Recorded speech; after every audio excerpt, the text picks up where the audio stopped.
Now it's time for today's perspective, and the book of my guest on Perspective today tells a tale of the world's youth, a youth driven by desire and by the need to survive amid intense racism, no matter what the cost. At its heart, the battle of the young indigenous people of Brazil as the Amazon is destroyed around them, as they search for a real life of their own. Well, the author of the book, Le Vautour n'oublie pas, or The Vultures Never Forget, is Pedro Cesarino, who plunges us into a world of beauty, but also of violence. Thanks very much for coming in. And Thank you, Stuart. Good morning. I had a look at this book and I read a series of different reviews, and they all talked about it very enthusiastically, but in a very, very different way. So I thought the best way to start is for you to tell me what the book is about. Okay, thank you. I think I could say that this is a kind of roman noir, Amazonian, an Amazonian roman noir, which means that it begins by a murder of an indigenous boy, and then there is the mother of this indigenous boy, which is going to search for what happened. Actually, she's going to search for the body of this boy,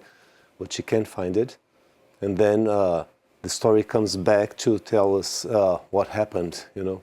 And then it dives into networks of criminality, all this context of mining, exploitation, and corruption, and all this chaos that is somehow underground, the official image that we have from Amazonia. And that's all about, you know, the affective relationships of the young indigenous people living in these small towns from the border of Amazon. That's it. So where does it come from in you? What's your, because I know that you spent an awful lot of time in the Amazon talking to the tribes, talking to people there. Is that where your inspiration comes for? Yeah, I have a work as an anthropologist in Amazonia. I've been there for several years, but nowadays I just write novels and essays and things like that. And so this book, it came as a kind of preoccupation of mine towards the young indigenous people and their relationship with the generic Brazilian culture, you know, and all this wave of destruction, of subjective destruction and physical destruction as well, that we find over there. So this book came about reading newspaper informations regarding collectives murdered in the border in the small villages in the border of Amazonia. So I began to track this kind of situations, and then it came up to my mind to write a novel about this specific situation that actually involves shamanism, a kind of shamanic quest, as well as a police quest of this murder. You know, so it's a crossing of two different realities to tell us this story of the disappearance of this boy. And obviously that passion from within you came from talking to the families and the tribes of people who live in the Amazon. What are their overall concerns, if you like? I think that their overall concerns is exactly about the crossing of these two contradictory worlds, you know, because we have the world of the people that have the knowledge of the land, of the earth, of trees and so on, and animals, and another world, which is the world of destruction, of mining, of corruption, of traffic, drug dealers, and so on. And so all this criminality, it's coming too close from indigenous villages and traditional people. They are facing, you know, challenges about how to deal with these situations. And then at the same time, we have with the so-called traditional knowledge about the world and the cosmos and so on. So it's a challenge to deal with the situations specifically in the subjective position of a young person, you know, in Amazonia. Yeah, it's very much about young people, isn't it? Yeah. And the way, if you like, they're forced to live nowadays within Brazilian society. Yeah, it's because you are in between worlds, as I said. So it's difficult to raise yourself as a Brazilian and as well as an indigenous people and have your rights guaranteed and so on, and mostly your life, you know. So we had that situation years ago about the killing of Bruno Pereira and Don Phillips, a journalist of The Guardian. I think that this situation was a kind of trigger for the writing of this history, although it doesn't have exactly something about this specific history. All the violence that we find nowadays there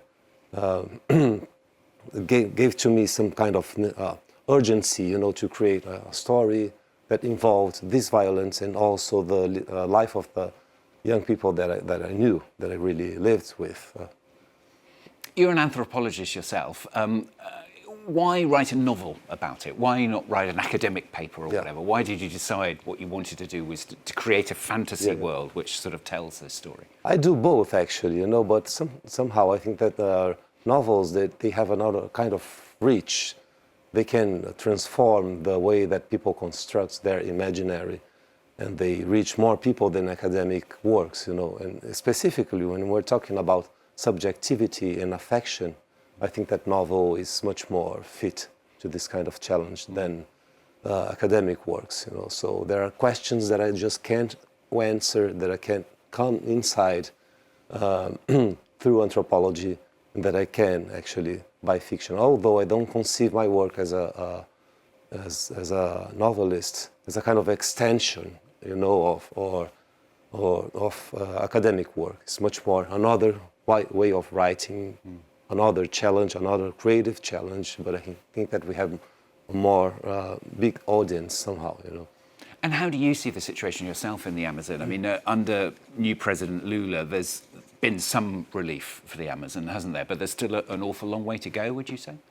A long way to go, of course. Things have changed for better since Lula came to power, but there are several challenges, and I think that one of these challenges is exactly the networks of criminality, of organized criminal groups that are spread throughout Amazon. And we don't have the presence of the state, of a government that we should have, to control all this situation, which actually cross the national borders, And so besides deforestation and mining and so on, and corruption in small villages, we also have this problem of organized criminal networks. Which I think that it's the biggest challenge of Amazon nowadays. It's beginning to be a kind of no man's land. And also still a problem of racism?